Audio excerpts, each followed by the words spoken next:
Sehatra iray ahafahana mampiditra ireo orinasa miasa eo anivon'ny sehatra tsy ara-dalàna na ny orinasa informel ao anatin'ny rafitra manara-dalàna ilay antsoina hoe CGA na ny centre de gestion agréé.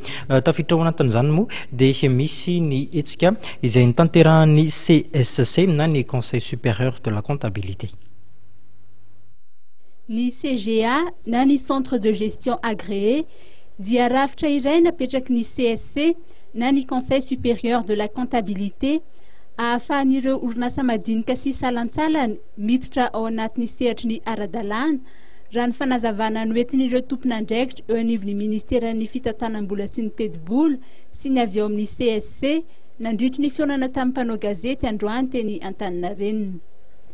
Miisa efatra ny CGA efa miasa araky ny tokony ho izy ankehitriny dia ny eto Analamanga, Vakinankaratra, Otmatsiatra sy Anosy.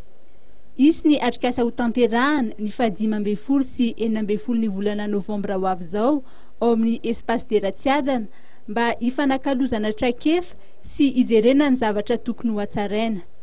Anisan'ny andray anjara amin'io ny expert comptable, ny mpamady vola sy ny avy ao amin'ny sampandrarah miandraikitra ny hetra na ny direction générale des impôts. Zava-dehibe an'izay dia ny rehefa ohatra ka tena ny important voaloha zany dia ahafahana mampitaha an'ilay état financier et de cœur na raha oharina amin'ny dans les temps dans l'espace sy oharina amin'ny firenena indrindra ianao raha ohatra ka mitady partenaire any ivelany dia tsara raha le état financiernao sy ny situation financière d'entreprise manaraka ny norme internationale. Dans les cas dans CGA, de une entreprise qui est nous accompagnons les bords des experts comptables si ni si ça va direction générale d'impôts.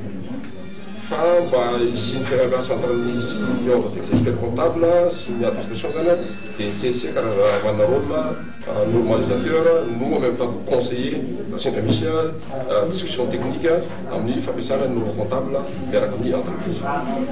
Ny orinasa mampiasa vola latsaky ny 200 tapitrisa ariary raha ny fantatra no afaka miditra ho mpikambana ao anatin'ny CGA. Anisan'ny tombotsoa azon'ireo mpikambana ny fanampiana azony eo amin'ny fanaovana ny comptabilité na ny torolalana samihafa izay azony ahafahany mindrana vola eny anivon'ny banky ohatra.